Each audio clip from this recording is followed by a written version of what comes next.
Every time we venture into a new expansion with Classic, we know there's going to be a bunch of new mounts for us to go and collect. Some of these will come from just spending gold or completing achievements in raids and dungeons, or even crafting. While collecting mounts isn't for everyone, there's some mounts that get added in Mists of Pandaria that either look really cool or serve a really good purpose. Just an example of what I'm talking about is back in Wrath of the Lich King when they added the Mammoth mount. It is more than just a mount. It's got vendors on, and of course you can buy water and food and things like that. Now I've chose my top 5 best mounts that are going to be coming with Mists of Pandaria, and they're 5 mounts that I'm personally going to want to get. Now the way these mounts have made it onto the list is either they're more than just a regular mount, or they look extremely unique. Spoiler, I'm going to throw in a couple of bonus ones at the end as well, so there's probably going to be about 7 mounts. But on the basis we've already spoke about the Mammoth mount, it kind of makes sense that number 1 is the Grand Expedition Yak. All the way up in Kunlai Summit to the east of One Keg,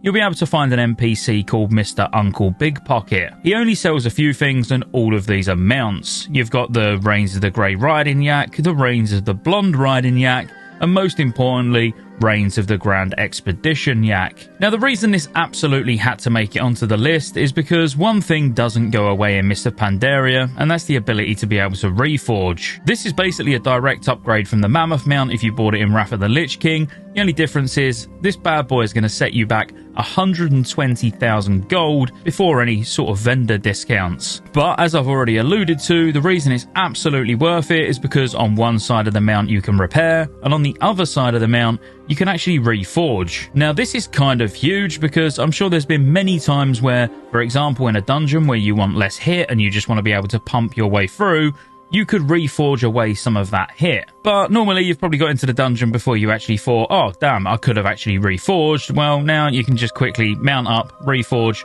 carry on. But as I say, this is going to be quite the gold sink, being 120,000 gold, so you might want to start saving up now. The next mount, again, is a personal favourite of mine, and I would say it should be a personal favourite of yours as long as you're not a DK or a shaman. And that's purely because this mount can actually walk on water. So as a DK, it's got slightly less value, and as a shaman, it's also got slightly less value because you can walk on water anyway, but you do need to cast a spell to be able to do so. This can walk on water all the time. This is a reward from hitting Exalted with a new reputation which is called the Anglers, and as you can imagine, it's all to do with fishing. Over in Krasarang Wilds, you'll find a nice little fishing outpost where each day there'll be a few quests that you can go out and do for Anglers rep. Not only this, you can also fish up a few rare fish a day that you'll be able to hand in for extra reputation, and there is actually more to this reputation than just getting the mount. For example, if you do a lot of fishing, then the fishing raft will be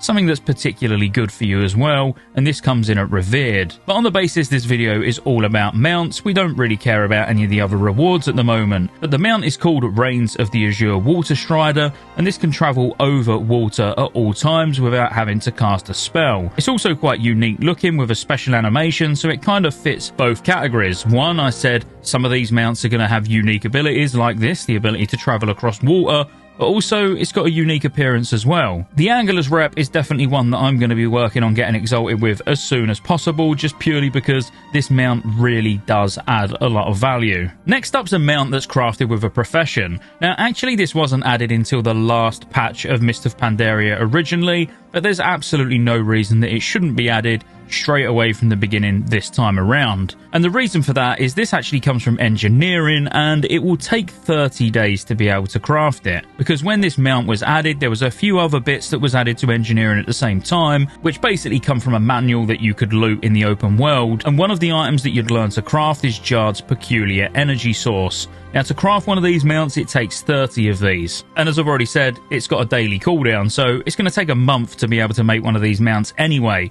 You're probably thinking, well, what's special about this thing? Because sure, it looks great, but we've seen mechanical type mounts before, but what you haven't seen before is a mount where you can actually pick herbs without dismounting. All the way back in patch 5.4 in original Mists of Pandaria when this was introduced, the original plan was for this to allow underwater breathing. For some reason, they probably thought that was a little bit overpowered, so instead what they went with is the ability to be able to herb without dismounting. Now for anyone that's out herbing that's not a druid, this mount is an absolute must. In fact, I use this mount personally still on retail as in the War Within, when I'm out herbing on my rogue. So some of these mounts we're talking about in this list are literally still as useful today in modern World of Warcraft as they was all the way back in original Mists of Pandaria. But like I say, don't get too excited about this one because it may be in at launch of Mists of Pandaria or it may come much later, but either way, it's going to be something that you're going to want to get. Engineering isn't actually the only profession that can craft mounts come Mists of Pandaria. Dual crafters can as well, but I don't think they look good enough to actually warrant a little place on this list. The next one is a bit of a strange one, and the reason I say it's a strange one is because it is gated behind a reputation. You do need to get exalted with this reputation, but weirdly, this reputation only takes about an hour to actually get exalted with anyway. So it's only a small time investment to be able to get what I consider a very unique looking mount. If back in Wrath of the Lich King when you was doing Malagos, you quite enjoyed jumping on a disc and flying around killing ads, then you can actually have one of your very own discs. The Red Flying Cloud is a mount that's added, which has made it into number 4 on this list, purely because of aesthetics. It is a really cool looking mount, it really fits with the theme of Mists of Pandaria, and it's one of those mounts that I just always have loved the look of. Like I say, to get this mount, it's not a huge time investment, it's just gated behind Lorewalker's reputation, which is a new reputation that's added, and to actually get this, you just need to go around and visit certain shrines out in the world. It's a lot of RP, you're going to get a lot of achievements. In fact, it is just the achievements that you complete to be able to get this rep, because each time you visit all the monuments for one achievement, you'll then be mailed a scroll that begins a quest. You can then accept this scroll and take it to Lorewalker Cho, which is just above Mogasham Palace, and providing you do all of the achievements, you'll be able to hand all of those scrolls in and hit Exalted. There's also a lot of RP that goes along with handing these scrolls in, so if you like lore, you'll probably enjoy doing this anyway. Just a little side note about this reputation as well is if you enjoy archaeology, it's something you're definitely going to want to do because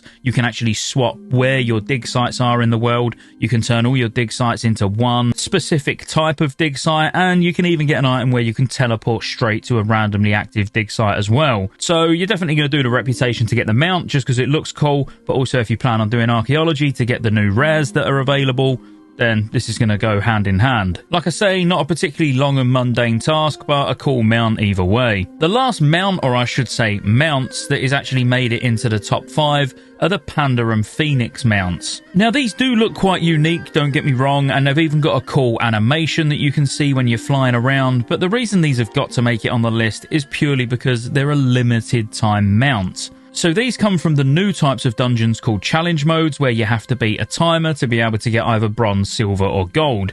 Assuming you get silver in all of the dungeons, you'll be able to pick one of 4 mounts. All of the mounts are Phoenix mounts, but just slightly different colours. Back when Warlords of Draenor came out originally, following on from Mists of Pandaria, as long as you have one of these mounts, you automatically learn the other 3 mounts as well. Again, the reason this made it on the list is partly because it's aesthetic, it looks pretty cool, and it looks fairly different to what we've had before, except for maybe a certain Phoenix that's on fire, and the fact that if you don't get it during MoP, you're never going to get it. And I said there was a couple of bonus ones, and as you would expect, certain end bosses, or even world bosses this time around, drop mounts. Lots of mounts do actually come from bosses, and much like, say, Ragnaros in Cataclysm, so Ragnaros Heroic, guaranteed to drop a mount in 10-man or 2 in 25-man, it kind of makes those mounts, much like Mim's Head or even Invincible, fairly common. What you're not going to commonly see are things that come from the world bosses, like Shah, which drops a specific Cloud Serpent, or Galleon, that drops Son of Galleon. Now, Son of Galleon looks great. It's actually one of my favourite looking ground mounts in Mists of Pandaria as a whole, and it comes from a world boss that you will want to kill each week because it has pretty good loot that comes from it, and you're never going to want to miss a chance at getting the mount. And the same goes with Shah with dropping a Cloud Serpent. Because these aren't guaranteed drops, you could go the entire expansion without ever obtaining it, which makes that time when you do kill the boss and the mount drop just feel that bit more special, and you're not going to see as many of these around. As we progress through the phases, new world bosses are added, like Nalak, that also drops a pretty unique looking mount, but basically everything except for Timeless Isle all drops mounts, with new ones being introduced each content phase. And the last thing I want to touch on is just Cloud Serpents, because Cloud Serpents are a brand new addition to Mists of Pandaria, and there is a lot of them. but there's one in particular that I think you're going to like. Horde and Alliance both have their own separate little city in Mists of Pandaria that sits in Vale of Eternal Blossoms. You're going to find this big cloud serpent flying around with a shield on. Now, occasionally when you kill mobs, or I should say very rarely when you kill mobs, you'll be able to loot a sky shard. When you combine 10 of these sky shards, you're going to make an item that you can remove this cloud serpent shield and kill it, and then loot a mount. Now, the sky shards are not mega rare. It's a little bit grindy to get all 10 of them, but it's pretty doable. What it's all going to come down to is the actual spawn time on the cloud serpent itself. But the thundering ruby cloud serpent just looks absolutely amazing.